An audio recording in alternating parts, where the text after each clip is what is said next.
नमस्कार, Jijau times news मध्ये आपले स्वागत। बार्शी शहरात सार्वजनिक ठिकाणी दारू पिणाऱ्या आणि वाढदिवस साजरा करणाऱ्यांवर पोलिसांची कडक कारवाई।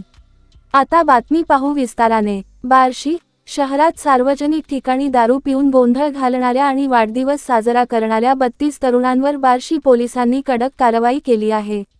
ही कारवाई पोलीस निरीक्षक बालाजी कुगरे यांच्या मार्गदर्शनाखाली सहाय्यक पोलीस निरीक्षक महेश गळगटे आणि त्यांच्या पथकाने केली। पाहुयात पोलीस निरीक्षक यांच्या प्रतिक्रिया। नमस्कार, मी पोलीस निरीक्षक बालाजी कुगरे, बार्शी शहर पोलीस ठाणे। आज आमच्या पोलीस ठाण्याच्या वतीने बार्शी शहरातील मोकळ्या मैदानावर, त्याचप्रमाणे 100 फुटी रोड, प्लॉटिंगचा एरिया अशा ठिकाणी दारू पिणारे, गोंधळ घालणारे व रस्त्यावर वाढदिवस साजरे करणारे जवळपास 32 इसमांना आम्ही ताब्यामध्ये घेऊन कायदेशीर कारवाई करत आहोत। बार्शीमधल्या सर्व नागरिकांना विनंती आहे की सार्वजनिक रोडवर वाढदिवस साजरा करू नये, सार्वजनिक ठिकाणी मद्यपान करू नये व गोंधळ घालू नये, अन्यथा यापेक्षाही कडक कारवाई करण्यात येईल, याची सर्वांनी नोंद